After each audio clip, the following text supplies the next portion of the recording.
સુરતમાં cyber fraud આચરતી ગેંગના leader સહિત 3 લોકોને ઝારખંડથી સાયબર સેલે ફિલ્મી ઢબે ઝડપી પાડ્યા.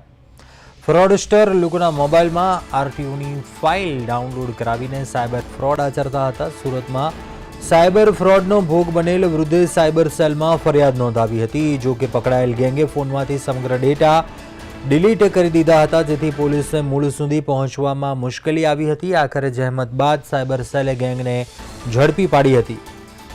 જ્યારે ટેકનિકલ વર્કઆઉટ કરી તો ખબર પડી કે ખરેખર જે વિડ્રોવલ કરવાની જે ટીમ હતી એ કોલકાતાથી ઓપરેટ કરતી હતી અને વિડ્રોવલ જે એટીએમથી થઈ હતી એ પણ કોલકાતામાં હતો.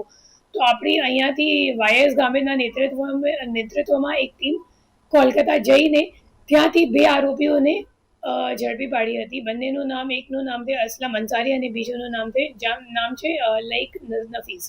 પછી બંનેને અહીંયા લાવ્યા અને ઇન્ટેરોગેશન કર્યું અને પછી ગૃહમંત્રી સાહેબની સૂચના અને સીપી સાહેબની માર્ગદર્શન હેઠળ અમે લોકોએ ડીપ સુધી જઈને તપાસ કરી અને જ્યારે એપીકે ફાઇલનું એનાલિસિસ કર્યું તો ખબર પડી કે ક્યાંથી ખરેખર એ લોકો ઓપરેટ કરે છે એપીકે ફાઇલ. અને પછી જે નંબર મળ્યો અને જે આરોપીનું નામ મળ્યું એમનું નામ છે સરફરાઝ અંસારી, જે મેઇન આરોપી તરીકે સામે આવ્યું એમનું નામ. અને એનું ખબર પડી કે ખરેખર જામતારાથી ઓપરેટ કરે છે.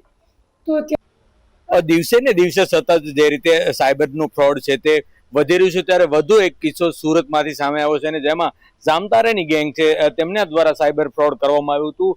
ડુમ્મસના એક વૃદ્ધ વ્યક્તિ પાસેથી જે એપ્લિકેશન ડાઉનલોડ કરાવી અને તેમણે 2.45 લાખ રૂપિયા જેટલા પડાવ્યા હતા. ત્રણેય આરોપી જે રીતે તસવીરમાં જોઈ શકાય છે કે તે ખૂબ જ સાતીર અને ખાસ કરીને જામતારા ગેંગના છે. પરંતુ મહત્વની વાત છે કે સુરત સાયબર દ્વારા જે રીતે આરોપીની ફિલ્મી ઢબે એટલે કે વેશ પલટો કરીને ત્યાંથી ધરપકડ કરવામાં આવી છે. એટલે આ રીતે દિવસે ને દિવસે સતત સાયબર ફ્રોડ વધી રહ્યા છે. તેમાંના વધુ એક જામતારાની ગેંગના 3 વ્યક્તિઓની સુરત સાયબર દ્વારા ધરપકડ કરવામાં આવી છે અને વધુ કાર્યવાહી હાથ ધરવામાં આવી છે. એટલે મહત્વનું છે કે વૃદ્ધ લોકોને આ ગેંગ છે તે ટાર્ગેટ કરતી હતી, ખાસ કરીને જામતારાની ગેંગ એટલે માહિર હોય છે સાયબર ફ્રોડમાં, ત્યારે લોકો પણ આમાંના શિકાર બનતા હોય છે. ત્યારે સુરતમાં મોટું રેકેટ છે તે ઝડપાયું છે અને વધુ કેટલાક ગુનાનો ભેદ ઉકેલાય તો નવાય નહીં. કેમેરામેન અજય કુમાર સાથે અરવિંદ રાઠોડ, પ્રદેશ 24 ગુજરાતી, સુરત.